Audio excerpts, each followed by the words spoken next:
একবার চোখ বন্ধ করে ভাবুন, আকাশ থেকে ঝরছে অঝরে বৃষ্টি, যেন আসমান ফেটে গেছে। চারিদিক থেকে পাহাড়ের মতো উঁচু ঢেউ এসে গ্রাস করে নিচ্ছে সবকিছু। আর সেই ধ্বংসের মাঝে ভেসে আছে কাঠের তৈরি এক বিশাল জাহাজ, ভেতরে মানুষ পশু পাখি, যেন পৃথিবীর শেষ আশা। এটা কোনো সিনেমার গল্প নয়, এটাই সেই মহাপ্লাবনের সত্যি ঘটনা, আর নবী নূহ আলাইহিসসালামের সেই আশ্চর্য জাহাজের কাহিনী। কিন্তু হাজার বছর পর সেই জাহাজটা গেল কোথায়?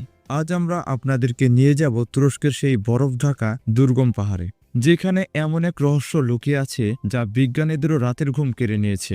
তৈরি থাকুন, কারণ যা দেখতে চলেছেন তা আপনার কল্পনাকেও হার মানাবে। হাজার হাজার বছর আগে যখন পৃথিবী পাপে ডুবে গিয়েছিল, তখন মহান আল্লাহর আদেশে নবী নূহ আলাইহিসসালামকে বানাতে হয়েছিল এক বিশাল নৌকা। পবিত্র কোরআন ও বাইবেলে বলা আছে, এই জাহাজটি ছিল প্রায় 500 ফুট লম্বা আর 3 তলা উঁচু বিশিষ্ট, আজকের দিনের একটি বড় জাহাজের মতো। উদ্দেশ্য ছিল এক ভয়ঙ্কর বন্যা থেকে মহান আল্লাহর প্রতি বিশ্বাসী মানুষ ও জীবজন্তুদেরকে বাঁচানো। বন্যা শেষ হলো, পানি নেমে গেল, কিন্তু সেই ঐতিহাসিক জাহাজটি কোথায় গেল? ধর্মগ্রন্থগুলি বলে জাহাজটি তুরস্কের আরারাত পর্বতে এসে থেমেছিল। বহু বছর মানুষ এটাকে শুধু গল্পই মনে করত, কিন্তু আসল রহস্য বেরিয়ে এলো গত শতাব্দীতে। সালটি ছিল 1959। তুরস্কের একজন বিমান বাহিনীর ক্যাপ্টেন, যার নাম ছিল ইলহান দুরুপিনার, উড়োজাহাজ থেকে জরিপ চালানোর সময় হঠাৎ তিনি চমকে ওঠেন।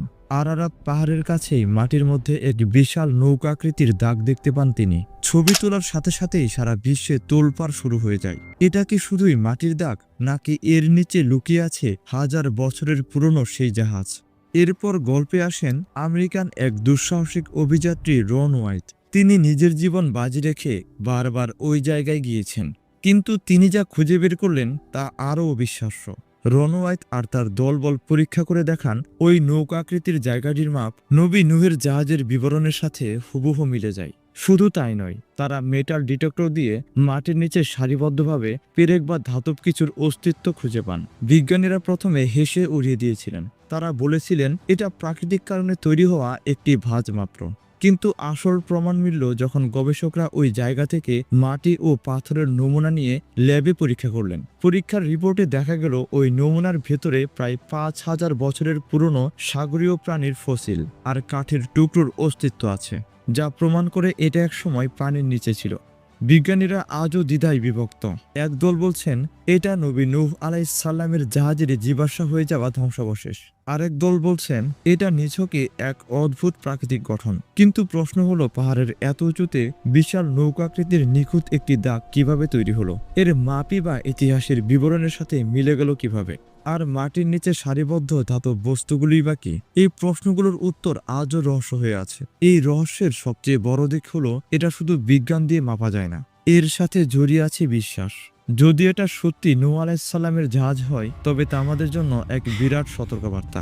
আজকের পৃথিবীতে বন্যা, ঘূর্ণিঝড় আর প্রাকৃতিক দুর্যোগ কি আমাদের সেই পুরনো দিনের কথা মনে করিয়ে দেয় না? বিজ্ঞানীরা হয়তো একদিন সত্যটা খুঁজে বের করবেন, কিন্তু আরারাত পাহাড় তার বুকের গভীরে এই রহস্যকে আজও আগলে রেখেছে। হয়তো সে চায় মানুষ শুধু প্রমাণ নয়, বিশ্বাস দিয়েও সত্যকে খুঁজুক। আল্লাহ আমাদের সবাইকে সকল প্রকার দুর্যোগ থেকে রক্ষা করুন, আমিন।